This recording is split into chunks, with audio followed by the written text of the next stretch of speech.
It is No Gifts Please, the parenting podcast by the pair with no real gifts, but a whole lot of gumption. Hey everyone, I'm Steve Noviello. And I'm Jenny Anchondo. Those were bad dance moves. You're dancing in your seat over there today. I forget that there's the video version, so I'm just sort of being myself. And then it's like, yeah, be yourself, but like not that much of yourself, which is fine. It's okay. It's all good. We have a gift over here from our guest. We say no gifts, but we don't say no plants. I know. It was very kind. Gorgeous. I'm so excited. I'm feeling those a lilies? Little pressure. Well, because number one, I don't know. Yeah, and number lilies. Two, they look like something that is meant to be kept alive.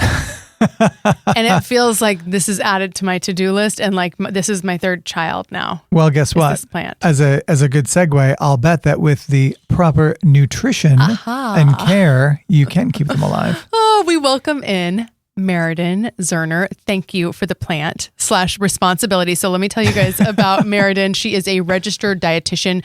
She has been with Cooper Clinic in Dallas for, oh my gosh, 25 years. So Steve and I have both interviewed Meriden many times. So many times. And these are typically short segments, right? So we bring in the best of the best on television for these short segments, and they have years worth of knowledge, and they give us 2 or 3 or maybe 4 minutes. And I always leave with Meriden specifically thinking that was not enough. I have more questions. And so I follow up like in the commercial break afterwards, or as we're leaving, I ask more questions. And I thought this is a perfect person to have come on, because we've been talking a little bit about, obesity prevention or eating disorders, that sort of thing. And we thought, let's put all the questions to Meriden. Well, welcome. Because honestly, Meriden, and you know this, in those 3 or 4 minutes, you have to not only solve the world's problem, but also make a nutritious dip for your next family gathering, right? Right. So, I see no problem with that. Welcome. You came prepared, which does not surprise me at all. So we talk a lot about, lately on the show, we've been talking a lot about nutrition, a lot about eating disorders, a lot of still that kind of post-COVID spike in eating disorders for maybe older kids and tweens. But let's kind of start with at the very beginning here with raising young children and how to kind of start healthy habits. I know that our kids went through a phase where they did really good. It was like sweet potatoes, peas, and grilled chicken all the time, and they just gobbled it right up. And we were like, we are killing this. And then one day they both woke up and were like, no, sorry, not anymore. They formed an alliance. Which is really normal, actually. And some of that is that individuation and that independence that we like to see. And you think about our little citizens, right? Our kids, and they don't have control over much. So sometimes they're asserting their independence, and it really doesn't have as much to do with the food. Additionally, there's going to be these ages, and the American Academy of Pediatrics will track this, where we'll say, here's where we see some food jags. Here's where they'll start to say no, or they don't want foods mixing, or they want touching, yes. Right? And so very normal, developmentally normal. We kind of ride the wave on that, but we keep coming at them with opportunity and variety and role modeling. Like, you're going to continue to eat the green beans, right? You're going to continue to present the green beans. Maybe you bring in one of their friends who is actually eating the green beans, so they see, oh, my friend's eating those. Let me revisit that. That totally works. The friend with the green beans. We did that with pickled beets. That's a hard sell. I love that. We were rolling deep into the pantry. We were 2 weeks from like any grocery shopping. We were like canned food, everything. And I was like, They were having candy too with the meal, by the way. It was like avocado toast, like a piece of candy. And then I was like, where's the vegetable? Like, I have no vegetables. Canned beets. The friend ate it. So did Brighton. So did Gemma. But yeah, I think that if it had been outside of that friend, like, it would have been a no-go. Well, and we use every tool in the toolbox. And so we know it takes 10 to 20 tries of a new food for there to be acceptance. And each kid is so amazingly unique. Their palate is unique. Some people are, even as adults, are more sensitive to texture and flavor. And of course, we know flavor is 80% aroma. And it's kind of wonderful. It's an experiment, literally kid by kid, as to what they'll eat, how it's presented. Maybe they don't like broccoli raw, but they'll do it roasted. Maybe they don't like it roasted, but they'll do it with a little sprinkle of Parmesan cheese on top. So we just keep coming at it. But what happens is, like, we get worn down. by the 20, right? So if you're like, okay, I'm introducing beets for the 15th time, they're still not taking it. Like, do you not get worn down where you're like, ugh, forget it. I'll just give them this I think unique is a kind word, Meriden Zerner. I mean, we call that stubborn in our house. But so my question, kind of to dissect that a little bit. So 10 to 20 tries, meaning like 10 to 20 offerings, or 10 to 20 times that this crosses your lips and you decide whether or not you like it? Really, it's crossing the lips, but we do want to give them points for even pulling up a chair, sitting down to a family meal. Like, these rhythms and habits are so important. And if they'll touch it to their lips. I've got some kids where it's a huge accomplishment to like put the smallest mouse bite in the mouth. Like, we're going to give them credit for that, but it is this flavor exposure. So it is actually getting it into the mouth to get some of that exposure. We tried to, and I hope I'm telling here, we tried to introduce Chipotle to our children last night. Like, just some, they do like a make your own taco situation. So it was great. Lettuce, a tortilla, their grilled chicken, black beans, some rice. One of our kids ended up just eating black bean tacos, which, hey, like, go pretty ahead. Solid. And the other one like looked at the chicken and it was not the color that chicken normally is in his planet, and was like, we really had to break it down. It's funny that you said that, to like, okay, just sit in front of it. Like, sit in front of it for the duration of, I'll feed you something else, but I just need you to be near it so that like that next time I'm starting at least in front of it. Be near the Chipotle. Yeah. Good intuition though on that, Steve. Well, and it's this, it's patience. You said, oh my gosh, it wears the parent down. Absolutely. And that is where, by the way, we reach out. So if we bring in the friend that might be willing to try it, we tap the parent of the friend where they might try it there. If they hear something from their cheerleading coach or their basketball coach or their soccer coach, like, hey, they say something. I teach a kids camp in the summer, so they're going to hear these encouragements from me as a third party. The pediatrician can offer up something. And then suddenly it's like, oh, well, the pediatrician said I should be open to trying this new chicken. You just spent the whole hour wrestling with having your child sit in front of the chicken. And then they're like, oh, what a great idea. We had that experience with we went to my sister's lake house last summer, and the kids like ate everything she put in front of them. And I was like, what wizardry is happening here that you do that? But to your point, I think that especially for young boys and girls too, like if your football coach is being like, oh man, I love green beans. Like, guess what? Every boy on that team who idolizes the coach is going to go home and want some green beans. There was an offering, and I can't remember which magical, amazing dietitian suggested this, but tried it out, where she said, oh, you just drop these little nuggets, no pun intended, where you say, hey, oh gosh, I wonder what Batman would order, at the drive-through. And you just like drop it. And if, depending on the age, they're like, I'm pretty sure Batman wouldn't be ordering the large fries. Like, there's just, oh, I love that. It's just, he probably does eat here. I love that. What does Dora the Explorer enjoy? Like, I mean, it's just every tool in the toolbox. Okay. So on the flip side, this is something we've discussed before. So there's a lot of people who are trying to get their kids to eat. There are some people who are trying to stop their kids from eating or stop their kids from making unhealthy food choices. How do you navigate that part of the equation? Well, know that you're not alone as a parent. We've got 1 in 3 kids in this kind of overweight category, 1 in 5 in the obese category. And it's multifactorial. There's so many things going on that we actually aren't in control of when you think of the environment. And at every turn, there's a birthday party and a cupcake, and they complete their 45-minute, YMCA soccer match, and then here's chips and a electric blue, sports drink. So we're kind of surrounded. Drinks. They're surrounded by the messaging, and additionally, they're somewhat targeted. So you look in the grocery store aisles, and there's going to be that bright pink marshmallow cereal at their eye level. There's going to be commercials that in other countries they don't direct them. They're not allowed to direct them to ages 12 and under because their brains really can't handle this massive push of information and be able to make sense of it. So it's not just a parenting challenge. It's also a societal challenge as far as portion sizes, the quality of food, everything is readily available. So we work with what we can control, which may very well be like a good solid breakfast and then, the family meal in the evening as best as you can, teaching them about nutrition, teaching them about how do we take care of our bodies is, I think, an interesting approach. It's science. Yeah. So who's at fault for this childhood obesity crisis that we find ourselves in? Like where's the, aside from marketing, like what is it? I don't even want to give suggestions because I don't want to infer anything because I really don't know.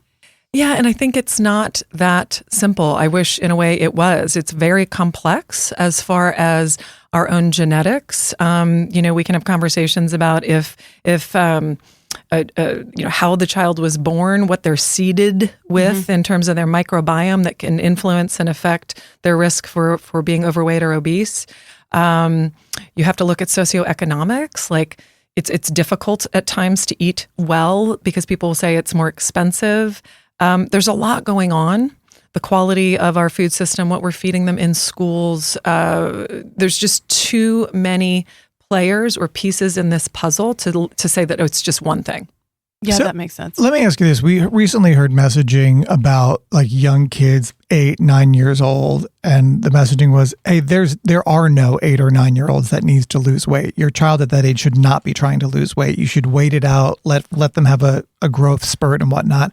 I'm not a nutritionist or a health expert, but I kind of disagree with that sentiment. I would imagine, I see a lot of kids in the cafeteria who are 9 years old who I know are uncomfortable in their own skin because of their weight, the social pressure that brings with them, and just even their ability to move freely. What do you do when you have a child who is overweight, but you don't want to, we're so careful about the negative messaging around like body perfectionism and dysmorphia and all that other kind of stuff. But at the same time, like you're 20 pounds overweight. So we do defer to the pediatrician, and some pediatricians are going to say, see what you can do to hold ground and allow for growth. But this holding ground space isn't inaction.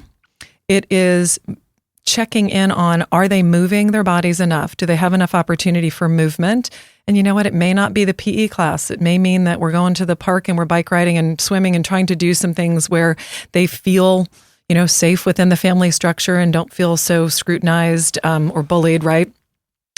In that space, are we providing enough fiber and are they drinking enough water? Is there anything else that we can do, even looking through the lens of health, not necessarily through the lens of weight loss, that sometimes by default, results, we do get change, right? We do get stronger, leaner, faster, smarter, healthier, happier. By the way, those are the words that I would have parents use when they're talking to their kids. Same again, the words. Stronger, smarter, faster, leaner, healthier, happier. Like that's why we eat well. Yeah. That's why we move our bodies. That's why we choose to eat this apple. So not skinny, pretty, popular, right? That's not the direction we're going in. No, and those words have lots of meaning, and sadly, they're going to hear some of those other words, fat being one of them, and in such a negative light. And then we've got self-esteem issues that come from that, despair, bullying. Again, really worried about the emotional cost for them of ill health and setting them up for success. So once we can say, we are facilitating, we are helping as best as we can. So you're turning the lens on yourself. Right. You're saying, what am I doing as a parent in terms of opportunities, in terms of nutrition, in terms of, instead of just berating the kid when they go for a candy, which every kid is going to do if given the opportunity, right? I would. If you like, here's a lovely ice cream sandwich or, some carrots. I think human nature is, well, clearly the ice cream sandwich is tastier, or pickled beets, right? So that would be a normal human response. And it's more about understanding, hey, the ice cream sandwich is a treat. The carrot is a snack. Your snack is 25% of your stronger, leaner, faster, smarter, healthier, happier. And so we're going to facilitate that. We're not even going to set you up to have to make that decision. I think that we talk kind of around this topic a lot with parents, and there's always this like, okay, but what are we missing in the conversation? Like what is the thing that you wish more people would be talking about that they're not? And I hope this comes across in the way that my heart intends it. So give me a chance to backpedal if it doesn't land in exactly the right way. Sometimes it's a very difficult conversation to have because we have our own struggles, right? Maybe we are, eating potato chips in the closet and aren't super comfortable with that, or we had a very challenging relationship with food or movement. Maybe our parents gave us some really unhelpful messaging around body image and food. And so we're not comfortable. And so to have to really dial this in and look at it for our kids means we have to look at it for ourselves. So that conversation actually starts with the parents. And I need them to get really comfortable with what they could be doing to care for themselves that then models what their kids need to be doing too. You put that really nicely. No backpedaling necessary. Okay, good. That was really great. I think that it's sort of the generation that might be listening to this is the generation that grew up hearing their moms talk about Weight Watchers and Slim Fast and like Special K diet and all of those things. So then there may be like a reverse thinking like, okay, that was obvious. I don't know that those were the healthiest programs. Perhaps they were, perhaps they are. But I think there's a backpedaling in like, ooh, I remember thinking, oh, mom thinks she's fat. I must be fat too. Now we just don't talk about that stuff at all, maybe in some instances where you're saying, talk about the food, talk about how to enjoy it, talk about the benefits, talk about why we have this, indicate this particular thing as a treat, and sort of open up the conversation. It's a teaching opportunity, I suppose, like many things. And I think it's important for kids to hear that you, if given the chance, would choose the ice cream sandwich over the carrots. There's nothing wrong with them, that sure. We would all do that. And we want to provide some balance because, hey, the ice cream sandwich is a sometimes food, right? It's not an everyday, it's a sometimes food, and we can enjoy it and savor it and slow down and, in essence, be in the moment. And that's really where we want to go with food and a healthy relationship with food. So for folks that are saying, okay, people obviously have heard of the Cooper Clinic. I think that they generally think of adults when they think of the Cooper Clinic. So what kind of work are you doing with adolescents? What is the need right now? Well, there are several of us that will see kids. Cooper starts at age 5. I do a lot of work with preteens and teens also, just near and dear to my heart. Pretty much I am a big kid, so it's just peer-to-peer. This is really true. And so we tailor their sessions, their consultations to not only educate at their level, hopefully fun, inspired. Maybe there's a little incentivizing that might go on like, hey, you try 5 new foods this week, come back, give me some feedback. And whether it was you loved it, didn't care for it, it's the try that we're going for here that I may then recognize in like a prize or a book or a non-food oriented gift card, just something where they're being seen and we're noting that, hey, this is work. We know this is a challenge for you. I see you working hard. The trial of these things is really what matters. And then we kind of track their well-being. How do you feel in your clothes? Yes, occasionally we will get a blind scale weight just so I kind of know where we are to be able to give feedback to the pediatrician. There are group programs which sometimes do well. Really, we want to come at that from more of a just activity. It doesn't have to be competitive sport. You're just outside playing, We have that at the Cooper campus. It's like a fit and fun concept. And how do parents know, hey, am I dealing with a picky eater or do we actually need the help of somebody like the Cooper Clinic? I think that picky eaters, you can usually work around at some point. There's a gray space of flexibility where you're like, okay, well, they might not do this chicken strip, but they'll do that chicken strip. That's picky eater, but we've got some gray space here. And as their palate evolves and as they mature and as we continue to just do our job as the parent to provide the what they're going to eat and when they're going to eat, and then the child decides on the if they're going to eat and how much, right? Sometimes kids may just eat a bite or two. That's probably what will do it as far as fullness and satiety. But if it continues and to the point where the child is either malnourished or it becomes a major tantrum-like episode, conflict between you and your child, then we need some help. I didn't mean to interrupt you, but I want to double click on something you just said. That for some kids, it's a couple of bites and they're satiated. Is that a thing? Because that happens with our kids a lot. And I'm thinking to myself, what did you have a snack at Granny's house? Did you just have apples and peanut butter when I wasn't looking, or whatever the case is? Because what our kids sometimes will be ravenous for dinner, and other days we'll eat 2 bites. And then my husband and I start, especially him, getting into the, oh my gosh, if you don't eat, you're going to wake up in the middle of the night. Then I'm going to be up in the middle of the night. And now I'm forcing you to eat more food. And you're saying, Daddy, I'm full, but I'd like a cookie, which tells me, well, clearly you're not full. And then we get into the I'm full from dinner, but I'm not full from dessert. And unpack that for me. I think that's so common. I'm glad you brought that up. So because they go through different stages in terms of growth spurt, and then, yes, you're going to have these chapters when they're just so ravenous, and it depends on how well they slept the night before, which is another tool in our toolbox. If we have kids that aren't sleeping well or that are highly stressed, other things that are kind of stressing out the body as a whole, that does impact glucose regulation, which impacts weight. So sometimes a third of the conversation is, hey, how are our kids sleeping, as it influences their nutrition and thus their weight and their health. So, there will be times when, for whatever reason, they are legitimately full. And I think encouraging that intuitive eating, like honoring that, is really pretty powerful. And I'm going to apologize to every parent where the kid's going to get up at midnight and be like, I'm hungry. I'm sorry. Hopefully that won't be the norm. But when you think about the size of their stomach, which is literally a loosely held fist, doesn't take much to fill that, depending on their age. Oh, see, Gemma's is the size of like a peach pit. No, it's the size of this water bottle. She eats the same as Brighton. But I also think there's different society, just like with adults. It's like that's why like Ozempic's doing so well. People are like, I was hungry all the time, and like now I'm not. And so I can't help but wonder if some people are just born with more of a ravenous hunger drive. And that's chemistry, right? And that is absolutely accurate. Some people have less leptin, which is the fullness hormone. Okay. Some people, the stretching capacity of their stomach may vary, not radically, but enough. Again, people are going to be going through growth spurts at different times, our kids. And sometimes I don't think we think about what was their last meal. If it was really high in fat, let's say it was like a peanut butter and jelly sandwich, that healthy fat that's in the nut butter, it's going to carry you longer than if that meal was like, oh, they had a cute little garden salad and, some grilled chicken. I feel like we have a lot more to discuss here. Would you mind hanging out and let's do a double episode and we can talk with you? We'll take about another 20 minutes of your time. Okay, so let's end it there for today. We're holding her hostage. We're going to hold you hostage.